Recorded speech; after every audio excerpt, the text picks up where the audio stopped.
say you've got 25 pit bulls, okay, and they're all crazy and half of them are rabid, and you put them on a football field, you might have a couple hundred people show up to watch. If you put those 25 pit bulls in your living room, you're going to have 1,000 people show up to watch.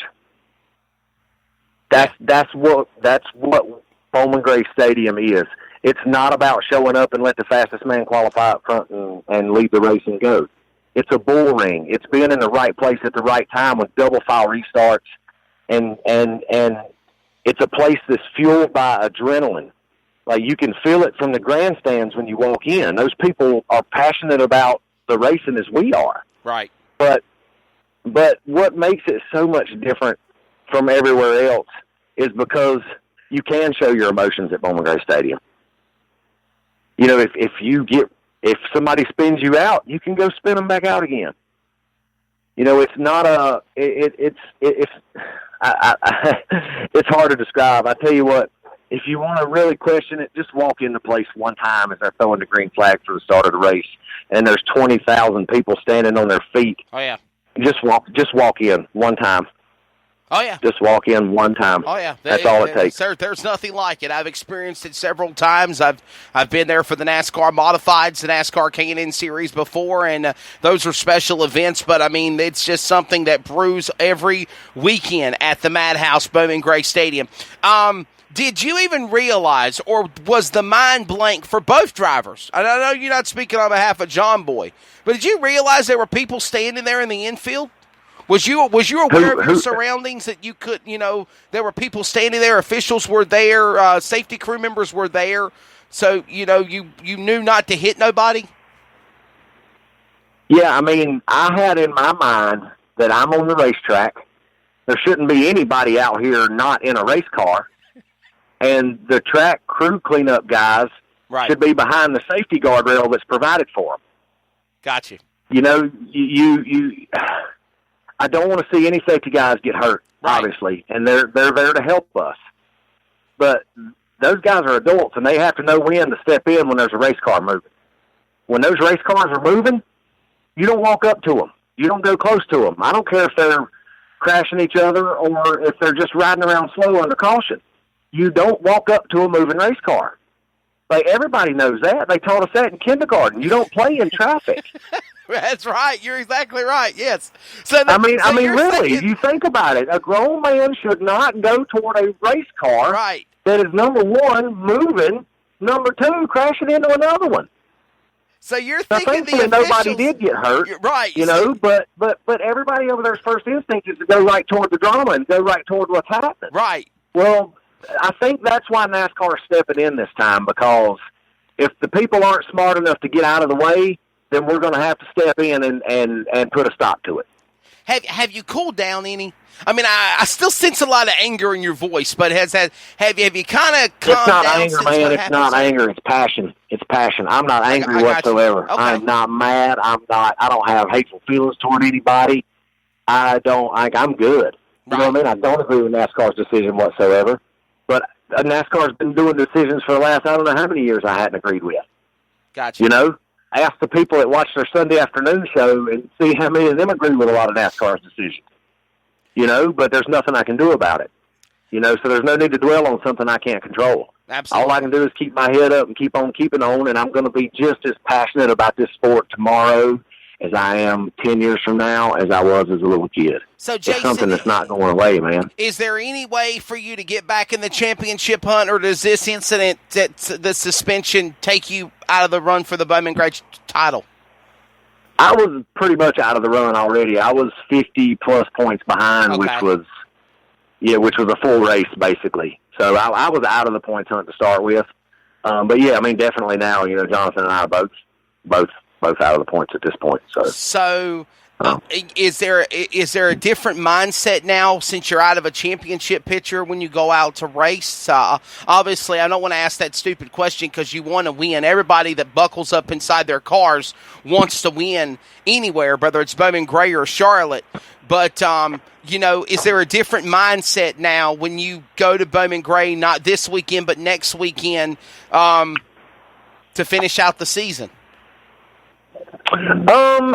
Yeah. I mean, Absolutely, because there's no big picture. You know what I mean? All there is little picture. I'm showing up for the little picture tonight, and that's it. Like, so I'm here to win the race, and that's all I'm here for. I'm not here to get as many points as I can. I'm here to win the race, and that's all I'm here for.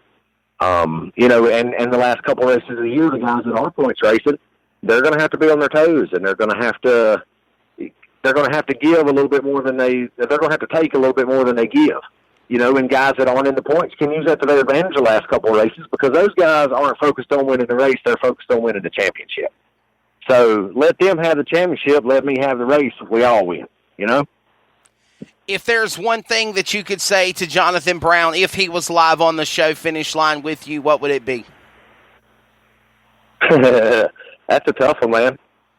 What I would say to Jonathan if he walked up to me right now, I'd say, I hope we can go race now. Got you. What's the plans for the rest of the 2019 season for you, Jason? I don't know. I'm going to get through this weekend.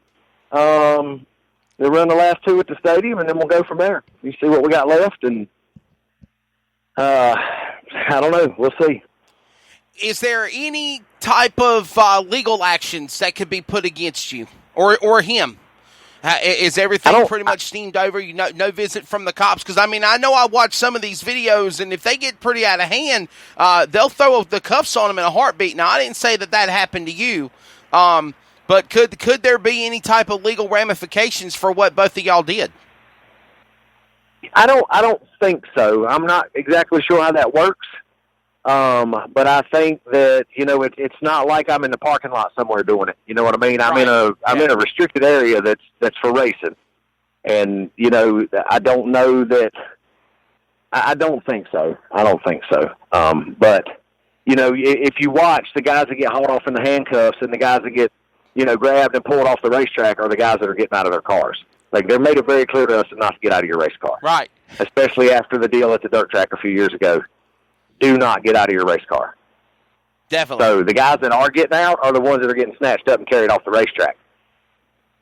Absolutely. So, definitely. Well, Jason, man, we could stay on here for another couple of hours and discuss this debate and everything else. You better put me back on the clock in here, then, because they're going to get mad if I'm getting paid. Definitely. Hey, clock me back in first. I always appreciate your tenacity and your spunk and character, Jason. It's something you've always had, something I've always admired when we get to do interviews together for TV and radio. And definitely, I appreciate you taking the time to be on Finish Line. I extended it to both you and Jonathan. He didn't jump at it. Because I wanted to get his side too. I'm not taking sides of this. I think that this is just pure passion, like you said, of drivers showing their grit and their guts and their want for a championship. And Bowman Gray is just the great coliseum of gladiators, so to speak. And I think that there's some things that shouldn't have happened, but they did. And oh well, nobody got hurt, like you said. Yep, nobody got hurt. We'll pay our penalties, and we'll keep on racing. Thank out your sponsors on that number 4 modified, and thanks for being on Finish Line, Jason. Yeah, absolutely. You gotta throw those in there. I was actually thinking about going to Hickory this weekend and watching the Cars Tour race, because I've got the Friends of Jacqueline Foundation on my race car and the Solid Rock Carriers, and they're sponsoring a couple guys down there in the Cars Tour, and I was thinking about going down there and hanging out with those guys and cheer them on, but, I hadn't quite made up my mind yet on that. But, Friends of Jasper Foundation and Solid Rock Carriers and Carolina Drilling, those guys are behind me 100%. And, Jason, win, lose, or draw, they love me, and I absolutely. Can't thank them enough, Jason, got a question for you. Have you ever thought about doing anything else besides racing modifieds? Have you ever thunk or had the idea of wanting to get into a late model car? Have you ever thought about going to the Snowball Derby or the NASCAR race at Martinsville? And speaking of Martinsville, how excited are you knowing that NASCAR modifieds are coming back to Martinsville next year? Yeah, I'm going to have to upgrade my touring license next year, I'm afraid, because I'm going to have to.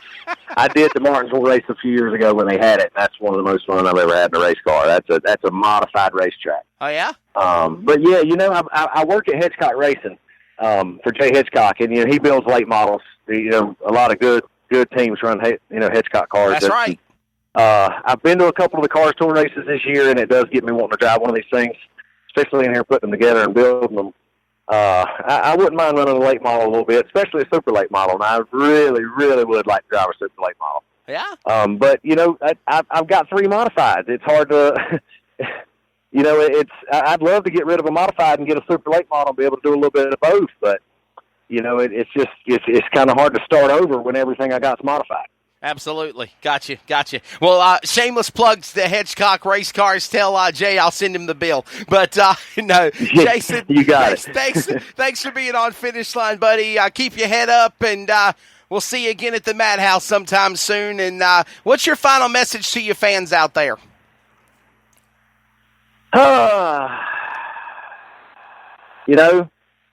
I guess I hadn't really thought about that. That's a good question. You're going to put me on the spot like that. I'm sorry. I guess my fans, no, it's fine. It's fine. I just really, I want my fans to know that I'm not proud of what I did. I don't agree with what I did. It never should have happened. But it never should have got to that point either. I think my fans that are truly my fans understand where I'm coming from. Right. And they respect me for it.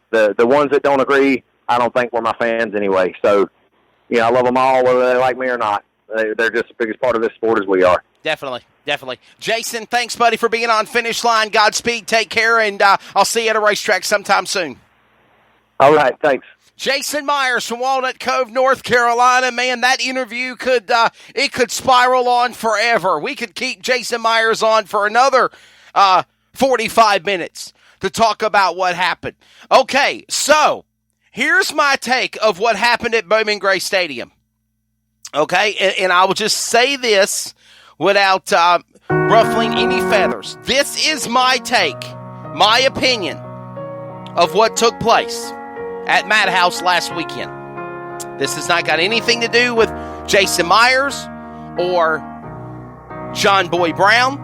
Again, tonight, 7 o'clock on his social media, he is going to unveil a video discussing his thoughts of what happened. I gave him the opportunity to be here on Finish Line, our Fox Sports Radio forum. He declined, or he actually never got back up with me. I spoke to the PR people in his department, and they spoke with me, but there was no follow-up after, same as what happened with Speed 51 in Bullring. But with that said, there are takes that you can use on this, both positive and negative. Do I think it's right to take your car and turn it into a battering ram? No. If we did that on the interstate, you would be going to jail. And that's why I said what I said to Jason. I don't feel like in any way I tried to kiss anybody's butt. That's why I asked the questions that I did. I asked the questions that sometimes people are afraid to. Number 2, okay?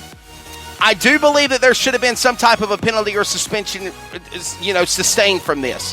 Do I agree with the outcome of what's taken place? I think that maybe it shouldn't have been a one-race suspension. I think maybe a fine should have been maybe put in place. Maybe the disqualification of the race for what happened last Saturday. But basically, these guys are warriors out there. And they put their heart and their soul and their passion into these race cars. And there is a feud. There is rivalries in motorsports. We need rivalries. We need a David versus Goliath. We need good versus evil. We need the fans' favorite against the drivers that the fans despise. Because that is what makes the integrity of our sport be so special. Now, yes, did things get out of hand on Saturday night? Did their cars become battering rams and missiles? Yes. Did anybody get hurt? No. Thank goodness. To the aspect of what Jason said, to the officials that were standing, the track crew that were standing in the way. When chaos happens, normally 9 times out of 10, there are crazy enough people that run towards it instead of running from it. They should have stayed back. Let them do what they're going to do. Let them cool off, whatever. I have respect for both Jason and John Boy.